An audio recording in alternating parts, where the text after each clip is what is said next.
वाहिगुरू जी का खालसा वाहिगुरू जी की फतेह। मैं दिलार सिंह नलवी, प्रधान सिख समाज संस्था।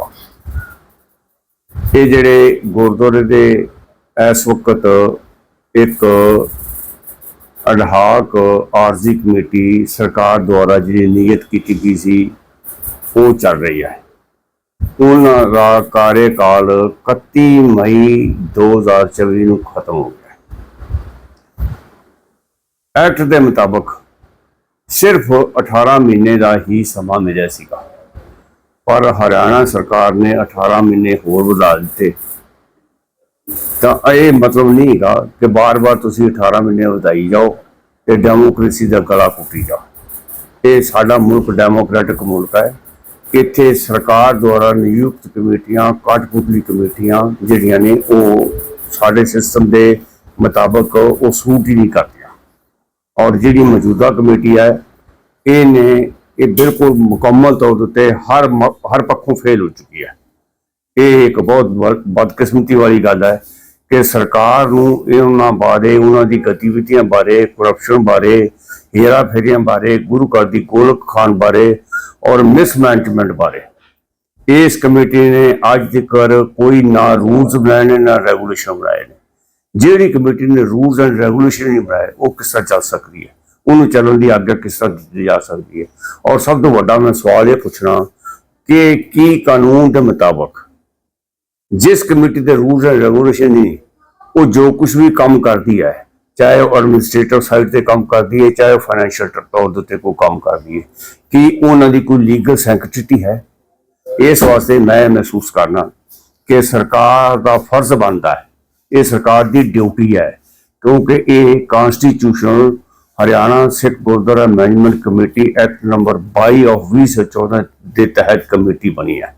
इस कमेटी को ठीक ढंग से चलाना और एक्ट के मुताबिक चलाना ये मौजूदा सरकार की ड्यूटी है। इस वास्ते मैं महसूस करना कि सरकार को तुरंत इलैक्शन कमिश्नर जिहड़ा कि पहलों ही कॉन्स्टिट्यूट हो चुका है और मिडवे इलैक्शन पार्लीमेंट के आने करके ये सिर्फ पोस्टपोन होया सीगा, तो इमीडिएटली इस इलैक्शन कमिश्नर को आदेश दिते जान कि वो तुरंत इलैक्शन कराओ और इलैक्शन करा के नवी जो कमेटी है, जनता की कमेटी है, लोगों की कमेटी है, वो आए जिहड़ी कि लोगों को आंसरेबल होएगी। वो आके गुरु घर का प्रबंध संभाले। इस वक्त गुरु घर का जो प्रबंध है वो बिल कुल मतलब उन्होंने पता ही नहीं गा कि प्रबंध नाम की चीज़ की होती है। उन्होंने बंदे भर्ती कर लेने चाहिए ने, 2 भर्ती किए ने 20 अपने बंद इस तरह करके उन्होंने रजिस्ट किया है। जोड़े बंदे चपरासी लगे सन उन्होंने चुक के मैनेजर बना दिता है, किसी ने इंस्पैक्टर बना दिता है। इस किस्म की धांधलियां जिहड़ियां ने अपने आप ही कोई इलैक्शन कमीशन नहीं, कोई कमेटी कॉन्स्टिट्यूट नहीं होती, इनू इधर बदल दो, इनू इधर ला दो, इस किस्म के काम चल रहे हैं। और ये जी अंधेर नगरी चौपट राजे वाला जो काम है ये तुरंत बंद होना चाहिए, बंद करके इलैक्शन करवाने चाहिए ता जो संगत की चुनी हुई कमेटी वो आवे और अपना काम करे। देखो ये बात बड़ी स्पष्ट है कि इलेक्शन कमीशन जो है उसका फर्ज है इलेक्शन करवाना। वो इलेक्शन करवाए तो हम जो हमारी पार्टी है जिसका नाम सिख समाज संस्था है, और वो जो सिख समाज संस्था है वो ड्यूली रजिस्टर्ड है सरकार के द्वारा, और उसके वो ही हम अपने 40 के 40 उम्मीदवार खड़े करेंगे और इलेक्शन लड़ेंगे। और इलेक्शन लड़कर हम जो दोबारा कमेटी बनेगी वो कमेटी जो है वो कानून के मुताबिक करेगी। हम सबसे पहले रूल्स बनाएंगे, रेगुलेशन बनाएंगे। और एक सबसे बड़ी बात जो ये है कि कई जो ज़मीन के जायदाद के झगड़े हैं वो सिविल कोर्ट्स में चल रहे हैं। सिविल कोर्ट्स जो हैं वहाँ जाने की बजाय इलेक्शन जो हरियाणा सिख गुरुद्वारा प्रबंधक कमेटी एक्ट है उसमें इस बात की व्यवस्था है कि जुडिशल कमीशन जो है वो कॉन्स्टिट्यूट किया जाए, और वो जो जुडिशल कमीशन है वो बैठेगा। 3 मेंबर का जुडिशल कमीशन है, उसके पास और कोई काम नहीं होगा। वो सिर्फ और सिर्फ जो गुरुद्वारा साहिबान की किसी भी किस्म की जो डिस्प्यूट है उसको सुनेगा और वो सब कुछ करेगा। और हमारे 20-20 साल से केस लड़ते हैं। अगर ये इनका फर्ज था कि ये जुडिशल कमीशन बनाए और यदि हम चुनाव के बाद आते हैं तो हम इमीडिएटली एक जुडिशियल कमीशन बनाएंगे और सारे का सारा जो मामला है वो सारा जुडिशियल कमीशन देखेगा। और हम अगर जब भी हमारी कमेटी जो है बन जाती है और हमारी जो सिख समाज संस्था है उसको प्रबंध करने की जिम्मेवारी अगर मौका मिलता है तो हम सबसे पहले जो पिछली धांधलियां हो चुकी हैं, कभी आज तक किसी ने कोई बजट नहीं बनाया, बजट के मुताबिक काम नहीं किया, और ना ही आज तक कोई इंटरनल एक्सटर्नल ऑडिट अपॉइंट हुआ है, ना ही ऑडिट हुआ है। अब तक एक भी ऑडिट रिपोर्ट 2014 से लेकर 2024 तक एक भी ऑडिट रिपोर्ट जनरल बॉडी को पेश नहीं की गई। तो ये तो सारे का सारा लूट का महकमा है। जो भी आया है उसने गुरु घर को लूटा है, और इससे ज़्यादा शर्म की बात नहीं हो सकती कि जो भी आता है वो लूटता ही है। और किसी ने गुरु घर के लिए, बेहतरी के लिए, सिख संगत की बेहतरी के लिए कोई काम नहीं किया। इसलिए जो ऑडिट होना था वो नहीं करवाया गया। हमारे ये पहले काम होंगे कि हम रूल्स एंड रेगुलेशन बनाएंगे, उनके मुताबिक काम करेंगे। जुडिशियल कमीशन जो है वो सरकार को कहकर बनवाएंगे और उसके मुताबिक उसके बाद इंटरनल एक्सटर्नल ऑडिटर जो है वो हम अपॉइंट करेंगे। और कोई भी काम जो है जो पेमेंट करनी होगी वो कानून के मुताबिक इंटरनल ऑडिटर जो है वो चेक करेगा। अगर वो ठीक समझेगा कानून के मुताबिक तो पेमेंट होगी, वरना पेमेंट नहीं होगी। अब तो जो प्रधान कह देता है कि इसको पेमेंट कर दो, उसको पेमेंट हो जाती है। सब कुछ करने वाला भी, खरीदने वाला भी वही है, लेने वाले भी वही है, और पता नहीं क्या कर रहे हैं क्या नहीं कर रहे हैं। सारा जो है ना वो एक गोरख धंधा बन गया है। इसका इलाज एक ही है कि जल्दी से जल्दी इलेक्शन कमीशन द्वारा चुन हो और सिख संगत द्वारा चुनी हुई कमेटी जो है वो इन पोजीशन हो। इसके लिए मैं आपको ये बता देना चाहता हूँ कि एक दफ़ा नहीं 20 दफ़ा मैंने जनरल बॉडी में, एग्जीक्यूटिव बॉडी में ये बातें पेश की कि आप जल्दी से जल्दी इसका जो है ऑडिट करवाओ और ऑडिट करवाकर कानून के मुताबिक आप काम करो। लेकिन प्रधान साहब जो थे वो अपनी मनमानी करते थे, और जो कुछ लोग उनके साथ रले हुए थे उन्होंने हमारे कानून के मुताबिक, हमारे कहने के बावजूद, एक बार नहीं 20 दफा हम कह चुके हैं, उन्होंने वो कहते रहते थे कि करवाएंगे, लेकिन उन्होंने किया नहीं। जैसे सेंटर में भी एक स्थिति बनी है, किसी पार्टी को बहुमत नहीं मिला। अगर चुनाव के बाद ऐसी कोई स्थिति बनती है तो आप कौन से गुट के साथ जाना ज्यादा प्रेफर करेंगे, क्योंकि आप तो तकरीबन सभी गुटों को कटघरे में खड़ा कर चुके हैं।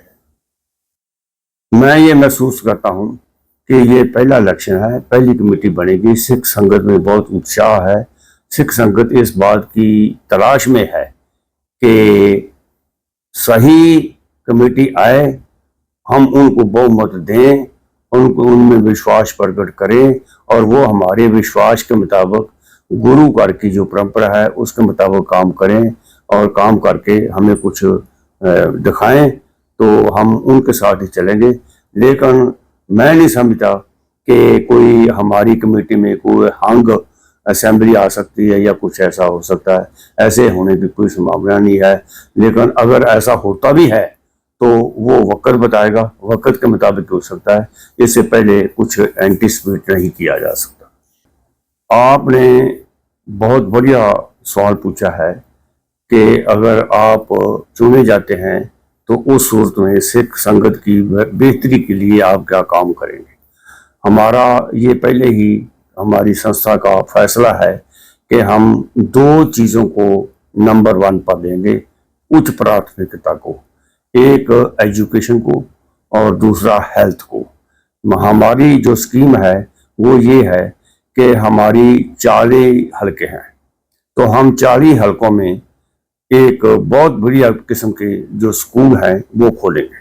हम स्टार्ट करेंगे नर्सरी से 5 तक, और इसीलिए हम चलते चलते MSc तक जो है सिस्टम वो एक ही स्कूल में होगा, और ताकि जो बच्चा है वो एक टीचर की निगाह में हो कि ये बच्चा कैसा है, ये कैसे चल सकता है, ये क्या बनना चाहता है, क्या बन सकता है, इसकी क्या कैपेबिलिटी से हैं, उसके मुताबिक जैसे विदेशों में होता है, उसके मुताबिक वो स्कूल में जो उसको लाइन देनी है वो करेंगे।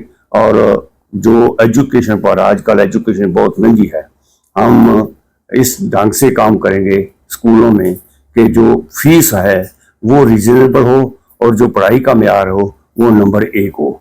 इसके अलावा हम 5 हलकों में बांटेंगे टोटल हरियाणा को, और वहां पर मल्टी स्पेशलिटी हॉस्पिटल खोलेंगे। जैसे कि अब हमारे पास शाहबाद मारकंडा में मीरी पीरी मेडिकल कॉलेज बना हुआ है, लेकिन उसका प्रबंध प्रॉपर नहीं हो रहा और जो मौजूदा कमेटी है उसको टेक ओवर नहीं कर रही, एसजीपीसी को दिया हुआ है।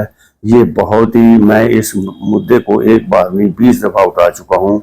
हर प्रधान कहता है कि हम करेंगे, आज करेंगे, अगले महीने में कर देंगे, वो कर देंगे, लेकिन वो कुछ नहीं कर रहे। पता नहीं उनकी इस मामले में क्या बेईमानी है, क्या नहीं है, लेकिन ये दुख की बात है कि वो अभी तक मीरी पीरी मेडिकल कॉलेज के अलावा कुछ गुरुद्वारा साहिबान, ऐतिहासिक गुरुद्वारा साहिबान जो एक्ट के मुताबिक इमीडिएटली टेक ओवर करने चाहिए थे, उनका प्रबंध भी उन्होंने नहीं लिया। तो ये कमेटी मुकम्मल तौर पर फेल हो चुकी है, इसलिए इलेक्शन के द्वारा नई कमेटी आए और वो काम करे। ये जिम्मेवारी हरियाणा सरकार की है। आपके माध्यम से मैं सिख समाज संस्था की तरफ से हरियाणा सरकार को ये बेनती करता हूँ कि कृपा पूर्वक ये जो धांधली हो रही है, करप्शन हो रही है और सरकार देख रही है। सरकार ने कुछ 1-1.5-2 महीने पहले इनके बैंक अकाउंट भी सील कर दिए थे।